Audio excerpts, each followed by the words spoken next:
Cristina Mijo Gallardo, como bien decía Chucho, y estoy aquí para hablarles sobre un proyecto de tesis que surgió en los últimos semestres de la carrera.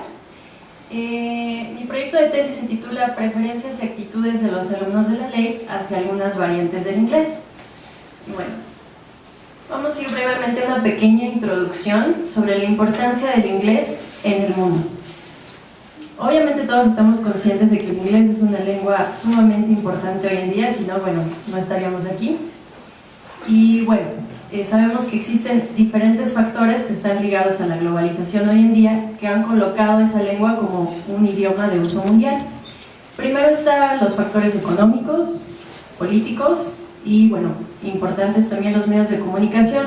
Sobre todo en casi 2 décadas tenemos el uso de Internet, que yo creo que es actualmente el que más ha influido en esta propagación del idioma. Y bueno, después tenemos el aprendizaje de inglés en la ley. Como muchos de nosotros sabemos, ustedes como estudiantes y algunos como profesionistas también, conocen las diferentes variantes que se enseñan de inglés en la ley. Básicamente se enfoca el aprendizaje del inglés en la variante británica y la variante estadounidense. De ahí surge el objetivo de esa investigación, el cual era averiguar las preferencias y actitudes de los alumnos de esta licenciatura en torno a algunas variantes del inglés y sus perspectivas acerca de las culturas relacionadas a esto. La justificación de esta investigación es básicamente que la enseñanza de inglés hoy en día demanda competitividad y profesionalismo que crecen día a día. Estamos conscientes que hoy en día no es suficiente con tener un título o tener experiencia laboral, sino que es importante actualizarse. Y bueno, los resultados de esta investigación pretendían dar una idea más clara sobre la importancia que tiene para nosotros, los alumnos y egresados, profesionistas de esta carrera, tener una postura abierta hacia distintas modalidades de este idioma. Bueno, un poquito de teoría. Tenemos en 1985 un lingüista que se llama Brash Kashrut. Él desarrolló un esquema, un diagrama para poder explicar las diferentes regiones, para poder englobar las regiones donde se habla el inglés. Tenemos el círculo interno, que está compuesto básicamente por las naciones angloparlantes, y estas son obviamente Estados Unidos, Inglaterra, Australia, etc. Después tenemos el círculo externo. Este círculo son principalmente naciones que tuvieron un pasado colonial. Obviamente sus conquistadores fueron países angloparlantes, y aunque su lengua materna no necesariamente es el inglés, sigue utilizándose para fines institucionales, políticos, etc. Y por último, pero no menos importante, está el círculo en expansión. A este círculo pertenecemos obviamente México, y también hay otras naciones, de hecho es prácticamente el resto del mundo, la mayoría de Europa, también tenemos Latinoamérica y bueno, varias regiones que también más adelante vamos a hablar un poquito de esto. Y bueno, para mencionarles nada más brevemente, el círculo interno sabemos que al ser de países angloparlantes, obviamente es quien establece las normas, ¿de acuerdo? Después está el círculo externo. Ese círculo desarrolla esas normas y finalmente, ¿qué hacemos nosotros en el círculo externo? Pues solamente nos ponemos a seguir esas normas que ya están preestablecidas. Realmente no tenemos como que mucho de dónde escoger, simplemente seguir lo que ya quedó pautado anteriormente. Y bueno, hablando de la enseñanza de inglés alrededor del mundo, sabemos que hay 2 tipos de enseñanza. Está la enseñanza y aprendizaje de inglés en países de un contexto de habla inglesa, el cual es, por ejemplo, como mencionaba el compañero Jeffrey, que es la enseñanza de inglés o el aprendizaje de este idioma en un país de habla inglesa, como por ejemplo los inmigrantes que tienen que adquirir la lengua en Estados Unidos. Y después tenemos el aprendizaje de inglés en países que no son de habla inglesa, obviamente como México y prácticamente el resto de Latinoamérica y otros países, o English as a Foreign Language. Enfocándonos en el profesionista en enseñanza de inglés aquí en México, y remitiéndonos un poquito al programa de la ley, el perfil deseado del egresado de esta carrera comprende habilidades multidisciplinarias, es decir, tenemos nosotros que saber sobre metodología, pedagogía obviamente, sistema y uso de la lengua que vamos a enseñar, culturas relacionadas a esta misma lengua, la expresión literaria de esta lengua porque obviamente va ligado a esto, y obviamente también el conocimiento de nuestra lengua materna, que es el español. Ahora, de aquí surge la siguiente interrogante. ¿Existe una concordancia entre las preferencias y actitudes de la población que participó en esta investigación y el perfil del egresado de la ley?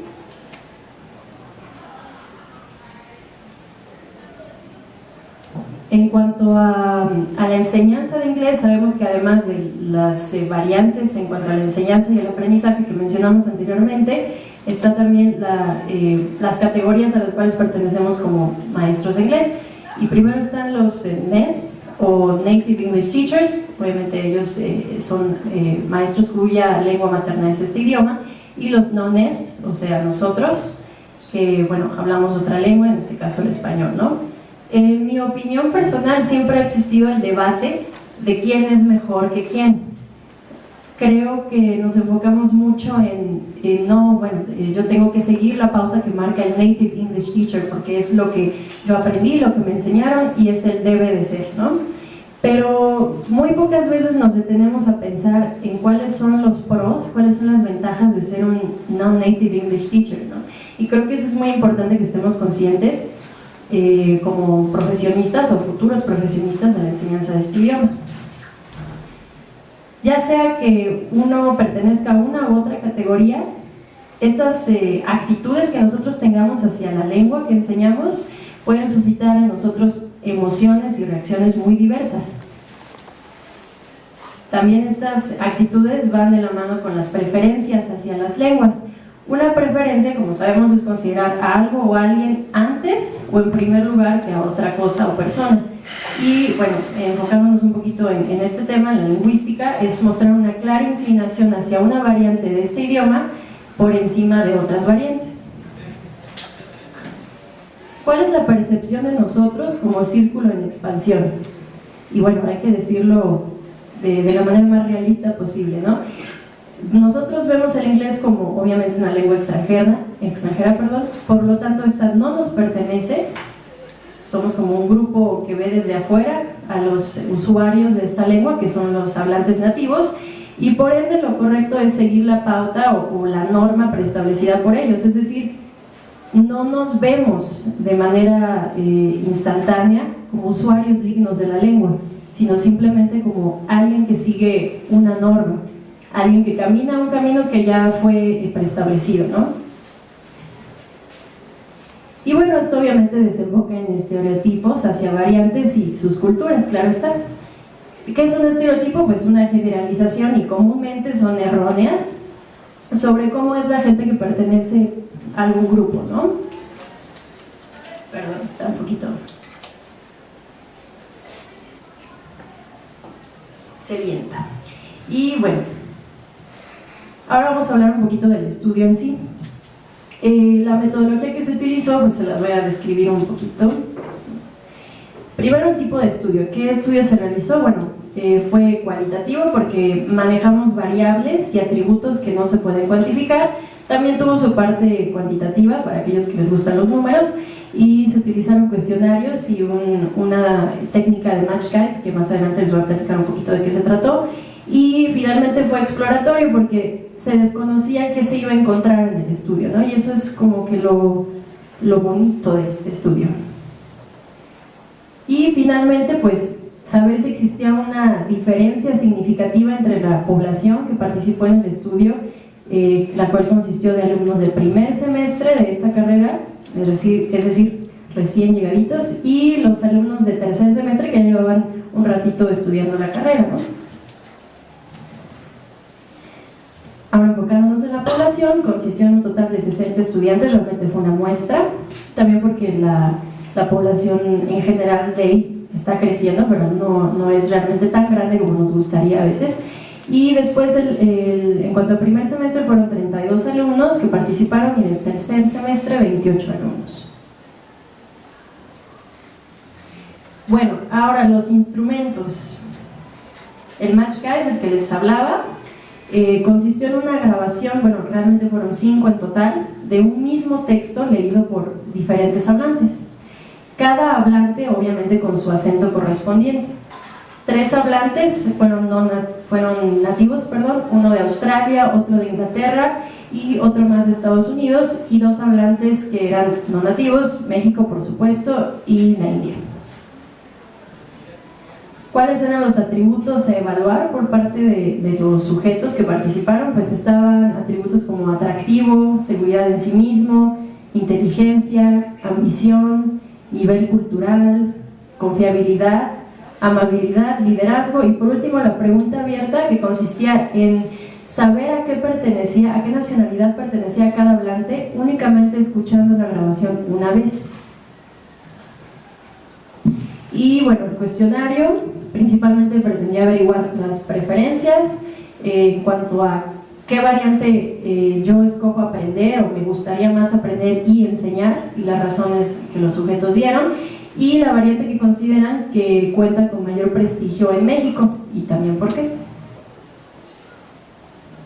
Ahora vamos a los resultados.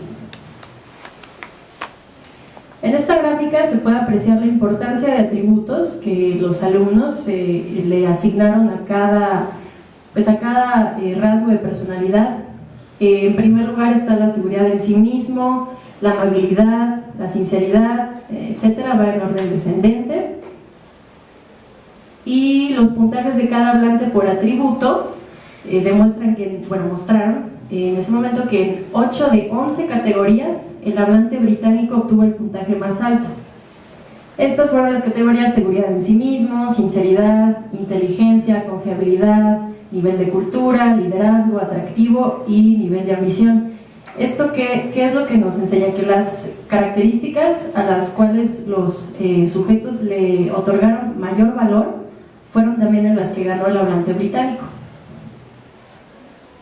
En esta gráfica podemos ver el nivel que ocupó en los atributos o en el puntaje cada hablante. Vemos que el hablante británico obviamente se colocó a la cabeza del equipo, después el hablante de México, eso me sorprendió de manera favorable porque salió en segundo lugar, muy cercano al hablante británico, después el hablante australiano, penúltimo lugar el hablante estadounidense, lo cual me sorprendió, y por último el hablante de la India. Hay que recalcar en este caso que al momento en que se utilizó esta técnica, que escucharon la grabación, los hablantes no sabían realmente, o sea, ellos solamente tenían que inferir a qué nacionalidad pertenecía cada hablante, pero los sujetos no conocían la nacionalidad real de cada hablante. Entonces ellos lo hicieron un poquito como a ciegas, siguiendo su instinto más que nada. Y bueno, los resultados. Hay una clara preferencia, como pudimos ver antes, por el acento británico de parte de los sujetos. Y se manifestó de manera indirecta a través de esas altas puntuaciones, y porque además ellos, como les comentaba, desconocían la nacionalidad real de cada hablante en ese momento.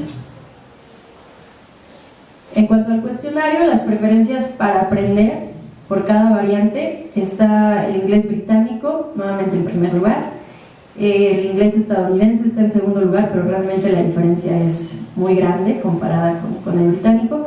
Y después tenemos el inglés irlandés, que fue elegida por un porcentaje relativamente bajo. Y la última pregunta era abierta, y también un porcentaje todavía más bajo escogió el inglés australiano. Pero hay que notar que estas son variantes todas nativas también, ¿no? Y también en contraste están las preferencias para enseñar por cada variante de inglés. Está en primer lugar nuevamente el inglés británico, después está el inglés estadounidense. Aquí la diferencia es bastante, pues casi imperceptible, ¿no? Podría decirse. Y después está el inglés irlandés, también en tercer lugar, con un muy bajo puntaje. Y otro, de nuevo, fue la variante australiana, también con un puntaje muy bajo. Las preferencias en acentos por cada variante de inglés. Podemos ver que el inglés británico nuevamente se colocó en primer lugar, Después está el acento estadounidense, y aquí es muy importante ver que sigue siendo el segundo lugar, pero como que, pues sí, me gusta el estadounidense, pero el británico es mejor. Y después está el inglés canadiense, que se colocó en tercer lugar, también un puntaje relativamente bajo. El inglés mexicano, esto me llamó mucho la atención porque aunque el porcentaje que lo eligió fue muy bajo, hay que tomar en cuenta que es una variante. Aunque no seamos nativos de un país de habla inglesa, somos usuarios de esta lengua. Y después tenemos el acento australiano, también empatado en un nivel muy bajo. Y la última pregunta era abierta, y eligieron también el acento irlandés. Como conclusión, pues las variantes que cuentan con mayor prestigio y que son los mejores ejemplos a seguir de acuerdo con esta población son la variante británica y la estadounidense, es decir, no hay más. Y no existen diferencias marcadas entre las preferencias y actitudes de estos sujetos. Recordando un poquito lo del principio, queríamos encontrar si había alguna diferencia entre primer y tercer semestre, y realmente no hubo una diferencia marcada. Y bueno, también como conclusiones, los resultados arrojados que denotan pues un cierto grado de rechazo hacia lo desconocido. Por ejemplo, el hablante de la India fue el que obtuvo la puntuación más baja en todas las categorías, y pues esto es porque la mayoría de los alumnos no sabían muy bien en qué categoría meterlo. O sea, de dónde es de la India, es de Malasia, no sé. Entonces para mí suena mal como le está diciendo, ¿no? Y es relevante fomentar una apertura hacia diferentes variantes de inglés, todos los círculos, es decir, no nada más enfocarnos en los círculos internos, los que ya pusieron las normas, los que establecieron la pauta, el camino. También nosotros somos usuarios de una lengua. Y bueno, por último, quisiera dejarlos con una reflexión. Realmente no es como para juzgar o cambiar la opinión de la gente, simplemente es como invitarlos a pensar como alumnos y también como profesionistas, aquellos que ya lo son, aunque no estén titulados. Y bueno, ¿han detectado alguna preferencia o aversión entre mis alumnos hacia algunas variantes? ¿He fomentado una apertura hacia distintas variantes en el salón de clases? ¿O prefiero irme con lo que ya conozco, con lo que ya manejo y bueno, que ahí quedó, ¿no? Bueno, eso sería todo. No sé si hay alguna pregunta.